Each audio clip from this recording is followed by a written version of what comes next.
Hi, I am Lisa Baker of Authentic Partnership, and I am going to be talking this month about basically about talking to strangers, about reaching out to influencers, or even about reaching out to prospects. Anytime you need to do any kind of cold outreach in your business, there's a couple of things that a lot of people usually do wrong, and that is what I want to talk about today. So, one of the biggest mistakes that I see, and again, this is any kind of cold outreach, and this can even be true, if you're just talking to a stranger on the street. Like, this is something that I'm really passionate about, is helping people connect with each other, helping people connect with strangers. This is why I teach my workshop about talking with influencers, and I also talk about talking with people who are homeless. But I think this is a mistake that you could make at a networking meeting. This is a mistake you could make when you're sending an email. This is a mistake you could make on LinkedIn if you're trying to connect with people on LinkedIn, no matter what the platform or the situation. These are things that people tend to do. So the one I want to talk about today is being too long in what you say. Basically, talking too much, over-explaining, going on and on and on. And you'd be surprised how often this happens. You'd think when people are talking to strangers or reaching out to strangers that they would tend to get tongue-tied. But actually, the reverse happens a lot. The most common mistake that I see, particularly in cold email outreach, is these long emails where people are just like going on and on and on and this and that and the other and da da da da da da da. So there's a couple different reasons why I think people do that. And I want to talk about 3 of the main reasons why I think that happens and what the solution is for each of them. So the first reason, and the interesting thing here, honestly, each of these is actually a really good reason. Let me just start with that. It's not because there's something wrong with you or because you're doing something wrong. If you find yourself sending outreach or trying to connect with people and you find yourself babbling or just going on and saying a bunch of stuff, that's not because you're bad or there's something wrong with you or your business or your personality or your existence as a human being. Chances are it's actually something good about you that's causing this. So all of these 3 reasons that I'm going to talk about are caused by something really good. So the first one is, and again, I'm going to talk about this in the context of business, but this could apply to a lot of things in life, actually. So the first reason why people talk too much and over-explain when they're reaching out to someone about their business is because their business is simply not simple. It's actually very complicated and complex in a good way. And it's hard for you to just explain it simply because you're actually doing something that's very unique and very cool and very different. And what this means is the person you're reaching out to probably really doesn't have a framework or a concept for what it is that you're doing. And so that means that explaining it can be kind of difficult because they don't know what it is. So let me use an example of Tom's Shoes. You're probably familiar with the brand Tom's Shoes. They invented the buy one, give one model, which is a very popular and well-known model now that a lot of other companies have imitated. But when Tom's Shoes first started, they invented it. Nobody else was doing it. Now, obviously, this was a really unique and really amazing thing, and you can tell that because so many companies do it now. It's like a very common thing. You buy one, you give one. Everybody knows what it means now. But if you can imagine, being, I don't even know who the founder is of Tom's Shoes. I bet it's a person whose name is Tom. But anyways, I should have looked this up before I made this video. But let's suppose it's Tom. And if I'm Tom and I'm trying to explain my business and it's new, what the heck would I say? I could say, oh yeah, I sell shoes. That's interesting. I could even say I sell shoes online. Zapp has invented that, so that's okay. That part people have a context for. But then I could say, yeah, okay, I sell these shoes and they're really cool because they're like made in they're made, I can't remember all the details, but they're made by, they're people who are paid fair wages, and this actually isn't normal. And so now you're starting to get into all this education that you need to do because, people don't know that most clothes and shoes are made in factories by people who are paid pennies a day. Back then, a lot of people didn't know that. So first you have to educate people about the issues that exist that you're trying to solve. And then you have to get into this whole, and so we have this whole, we want to help solve poverty. And there's a lot of people who are barefoot. So we have this buy one, give one thing. And it's like when you buy a pair of shoes, it pays for a pair of shoes. And then people are thinking, but wait, does that mean your shoes are really expensive? And you're like, no, they're really reasonable. It's just that shoes don't actually cost that much. There's so much to explain and it becomes very complex and you end up going on because you don't know how to explain it. So the solution for this is to come up with a very simple one sentence that does not explain everything about your business, does not explain all the beautiful complexity of the wonderful things you're doing, because that's not possible. You can't do that in one sentence. But what you want to do with that one sentence is you want to be able to spark interest. You want a single sentence that gives a hint at the beautiful complexity of what you're doing. And at the very least, makes it clear that this is really different.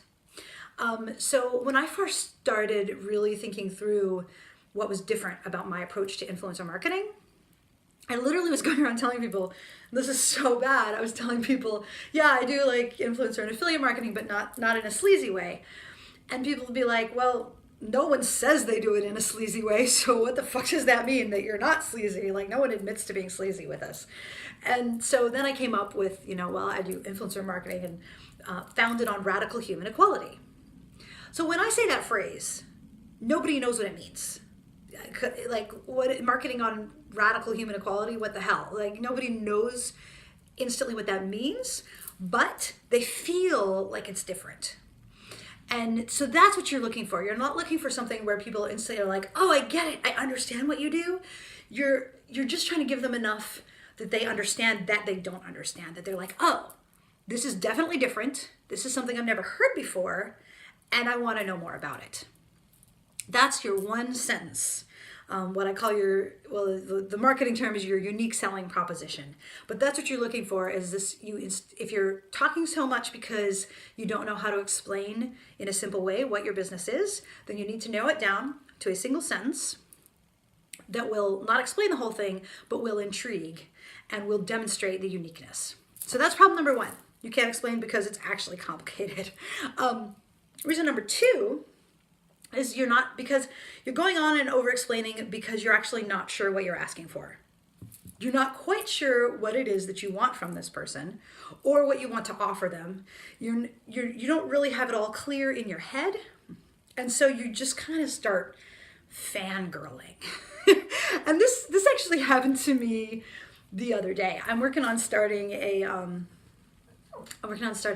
group, an environmental group, a chapter of a local chapter of an organization that's focused on some specific stuff in the environmental movement.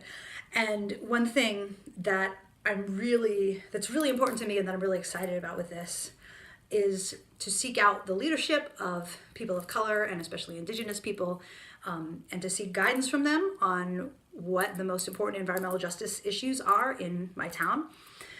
And so there's really like one organization that's kind of the head of this in Atlanta. And so I sent a message to a woman who works there on Facebook, and it was quite embarrassing actually. Afterwards, I called a friend and laughed about it because I fangirled. I was just like, you're just amazing, and what you guys do is amazing, and I just really want to learn from you. And also, it'd be great if you were willing to like get on a call with me, and like I just want your advice, but I don't want to impose, and you're really amazing, and did I mention that you're awesome?